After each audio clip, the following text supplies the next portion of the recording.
Hey viewers and viewers, my name is General Red Strategist and welcome back to Sir You're Being Hunted, episode 401. So, last episode I was joined by Phil, we did our magnificent 400 episode Q&A, which was pretty good. We had some real good questions actually in that one, but now it's time to continue with the game, continue with a new challenge, ladies and gentlemen. This is one that at first was going to be sort of more based on something that's been suggested before by one of my viewers a long time ago, but which I actually decided to take and sort of, well, basically jazz it up into something of my own.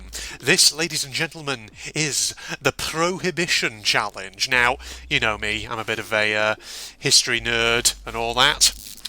The thing is, when I was kind of thinking about, what sort of challenges I could do, I was looking back over my list of ones that have been suggested and ones I've done before in the past and thinking, there's some interesting ones, about collecting items and things like that. And then I had the thought to do one, which is basically collecting all the alcohol items in the game. And so that is when I basically formulated this idea of the Prohibition Challenge, ladies and gentlemen. So as you can see from my starter kit here, I'm starting as the officer class with some weapons. The idea is I have to go through every single island, every single building on each one, and basically accumulate as much alcohol as I can. However, I must not drink it. I'm not allowed to actually drink it. The idea is I have to accumulate the alcohol and deposit it in what we're going to call a federal HQ, which basically is going to be a building. I'm going to pick probably one of these two big mansions over here, since they will offer so much inventory space. So that's the idea. And basically, any robots that are hanging around buildings where there's alcohol being kept, so whether that's squires, hunters, whoever it might be, if they're hanging around and they're going to get in the way, they got to get shot. That's the rule, ladies and gents. We are basically role-playing as a very trigger-happy 1920s American federal agent. Good lord, right. So what we need to do then is get a move on. And actually what I do need to do is get my weapons into some allocated slots. Now we've got a bottle there already. Empty bottles are fine, but normal bottles that have got actual alcohol in them are not going to be fine at all. Temperance is the order of the day, ladies and gentlemen. And that's the thing. We're going back in time to the 1920s. I should actually probably do my fast-talking sort of old-school American radio presenter kind of voice for this, Yeah, this one here, see here, we're going to take that alcohol, we're going to take it away, old spot, and put it in the federal safe house. I see robots over there already. Troublemakers, bootleggers, moonshiners. All up to no good. Alright, we've got some good stuff in here. I'm just going to start discarding some of the junk items, though. I think, we'll make this particular building here, we'll make this our federal safe house, ladies and gentlemen, where we're going to be storing all the alcohol. Alright, let's get rid of all this junk because we need to free up this inventory space. We can always designate the other mansion as the federal safe house, as a backup federal safe house even. Here's the thing, they're quite close to each other, and you've got the standing stones sort of right there in the middle, which is great because it acts as a natural landmark. That's the thing, usually when I set these kind of safe houses, quote unquote, I end up having to get myself a map or something so I can actually find my way to them. We'll take the matchsticks there, let's just put that ammo like this. Look at that, 20 rounds in the old rifle, that's good. Alright, remove, discard the spuds. Here's potatoes, old boy, we don't want them here. Take them away, and your skulls. I don't want your bones in here. This place is going to be freed up for the use of seizing contraband property by order of the President himself, federal government, Franklin Delano Roosevelt and all that. Actually, no, not Franklin Delano Roosevelt. He came a bit late, didn't he? He was actually in the 1930s. He was more known for the New Deal and all that. See, I remember my GCSE history lessons. Whatever else have you? No, I think probably the sort of presidents throughout the 1920s America who were probably in that kind of heyday of Prohibition and all that probably were, like Calvin Coolidge, Herbert Hoover. Whoa! Whoa, okay, sorry about that. Weird little jump cut there. I think I must have just pressed the Windows key on my keyboard by accident and accidentally tabbed out to my desktop. Luckily, it paused the recording. It didn't corrupt it or anything like that, which was fine and dandy. Otherwise, that would have been a bit of an issue, wouldn't it? Alright, I guess we'll start clearing some buildings out, and there are robots here. We're not going to kill them just yet, because a rule I didn't forget to mention is, because I'm role-playing as a federal agent here, we can't, you know, just go charging in with guns blazing, you know? That would be against the law. That would be an abuse of authority. Now, we're going to defend ourselves from the lawbreakers if they shoot at us first. Oh boy, all spot. Alright, let's see what we got here. Ooh, more rifle rounds. Don't mind if I do. And revolver rounds as well are actually quite good. Nothing really there. I can discard that rifle though, because it's got nothing in it. Alright boys, gentlemen, what's going on in here? If you're going to start shooting me, that's going to be no good. Right, I got my torch though on slot 4 if I need it.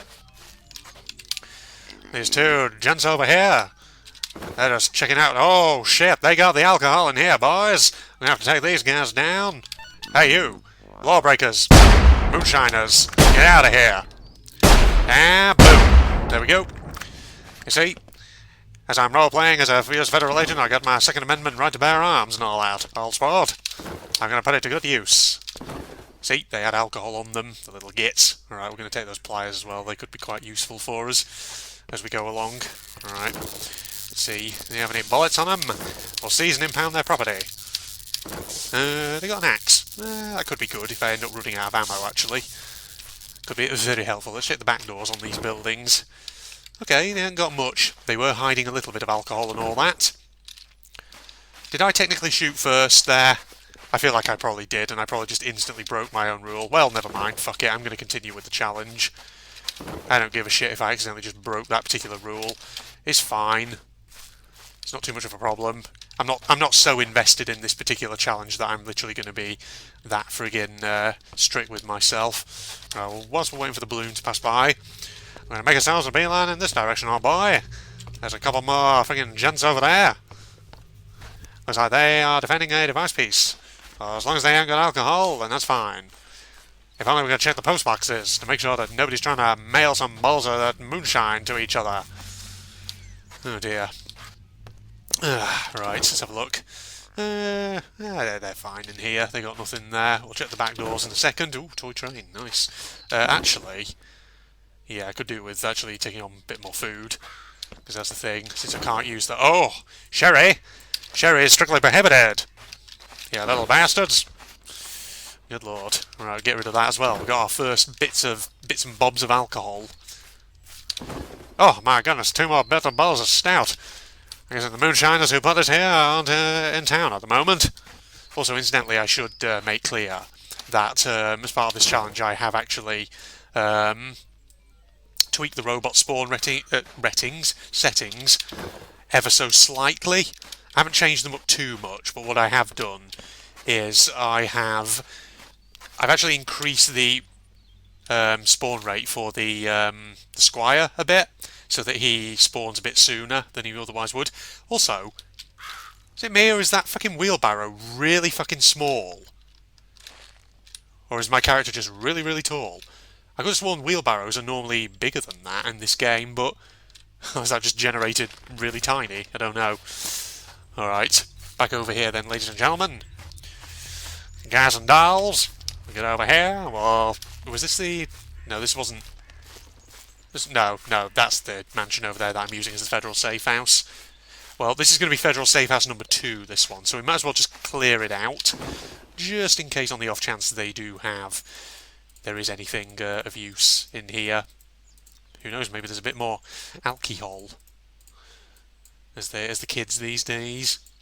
No, I was about to say as the kids these days call it, but that's not true at all. I've never heard a kid say that before. Alright.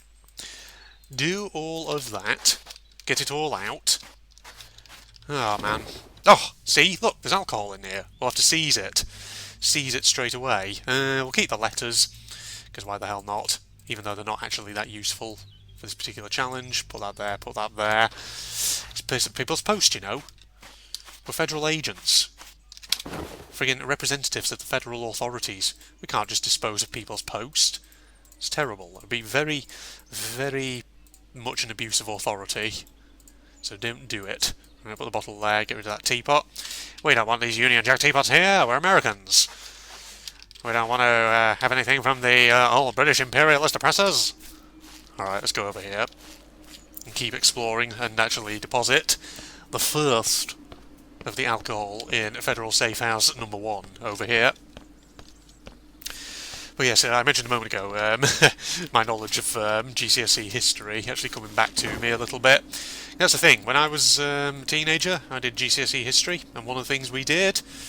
actually, was it GCSE history? Yeah, it was GCSE history, I think. And yeah, one of the things we did was like United States between the 2 world wars. So yeah, we talked a lot about Prohibition, gangsters and all that sort of thing, Al Capone and whatever else have you. That's another tiny little wheelbarrow. The wheelbarrows must have always been that small and I've just never really noticed. I could have sworn normally they'd be bigger than that, but apparently not. I just remember them being bigger for some reason, don't know why. Oh yeah, these gangsters, they've had it with the wheelbarrows. Good lord. Watch out for those tiny little things, they're very dangerous. Al Capone and his boys like to put wheelbarrows out to try and trip up the agents and all that. They put them in the... Whoa, look at all this in here. Mints, nice. I'll have me some revolver ammo, why the hell not? No, just discard of that so I don't end up... Oh, okay, never mind. I just transferred it over and just replaced it with normal ammo. Anyway, there we are. What was I saying? I was doing some silly roleplay voice, talking about something to do with wheelbarrows. Yeah, whatever it was, who cares? Good lord. Yeah, anything in there. There's a back door on this one, that one's fine. Back door on this, nope. Let's well actually check this set of buildings out over here, mightn't we? There's pickled eggs in there, we can always take those if need be. We're good. Warple and Tat. Oh, whiskey. Get rid of that. There we go. We can't have them drinking whiskey. Ah, yes. I'm gonna go over here. Okay, right. Yep. Good. Good, ladies and gentlemen. Clear out some more buildings on this side. That's what we need to do.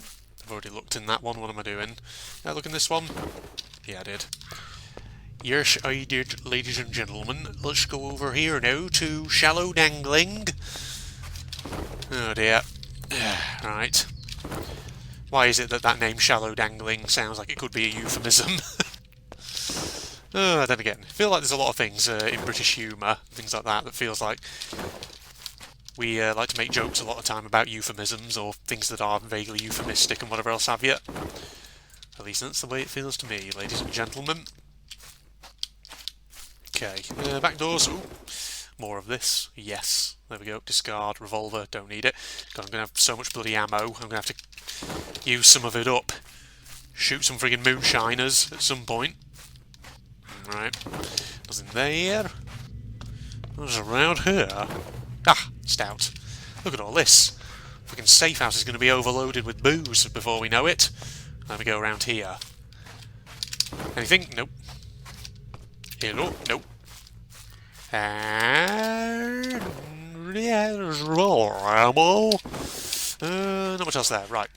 Gotta remember, we're going to investigate down that way in a sec near the Priory. But first, back to the Federal Safe House to deposit the latest seized contraband from the moonshiners' hideaways. Keep your ears peeled for the noise, for the music of illicit speakeasies, ladies and gentlemen. See, I remember all the terminology from back in the day. Right, in here. Look at all this. Should we organise all of it by types of alcohol? Do you reckon we should do that? Right, hang on, let me do this. Let's put all the stout in this one, like so. We'll move the sherry into another door round here. Whoa. Is that the fucking balloon? No, you little nugget. Come here. Got you. Shut up. That's how you silence them, ladies and gentlemen. Also, it uses up a bit of ammo, which is good. Alright, sherry can go in here. You know, that's a good question, actually. What is the most common type of alcohol you actually encounter in Surrey being hunted? If the numbers so far are anything to go by, it would appear to be stout.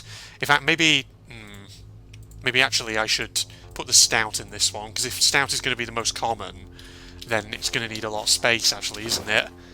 Shoot. Actually, yeah, we'll put the sherry into this one. The sherry, ladies and gentlemen. And we'll transfer this freaking stout out to that other door. Just carefully fucking does it, ladies and gents. Put that there. We need to kind of do some inventory management here. There we go, like that. See? Problem solving.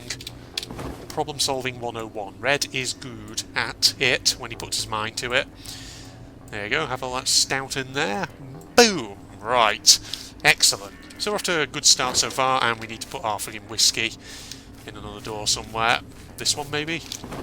Yeah, it's only a small friggin' space, that one. Alright, so we got all of that there so far, ladies and gentlemen, and I think this would probably be a good time to wrap this first episode of the Prohibition Challenge up here. So I hope you enjoyed that, ladies and gentlemen. Hope you enjoyed the Q&A, of course, in the previous episode. It's good stuff, as I usually do. I've now kind of put that as the featured video on the channel main page. Facebook and Twitter links down below, along with a link to my propagandist channel for anyone interested. If you enjoyed, don't forget to leave a like, comment, subscribe, and all that jazz. I'll see you in the next part, episode 402, where we'll continue on searching out these moonshiners and all their illegal liquors, getting these bootleggers pegged. Goodbye, everybody. How high do I need to go to get this, though? That's the question. Oh, wait, no, this is going down that way. What? Shall I risk jumping off to the left and see if I can get into that magic portal? Problem is, I have no idea whereabouts it is, so it's going to be really hard to judge this. I don't want to be losing lives, not at this stage in the game. Fuck it, no. It's not worth the risk, I don't think. In fact, it could be one of... Oh god, I'm missing all these coins. Ooh, you bastard! You asshole! Come here. Come on, over here, seagull. Yep, gotcha. Yeah, get over there. Yeah. Oh, can I get on that rope, maybe?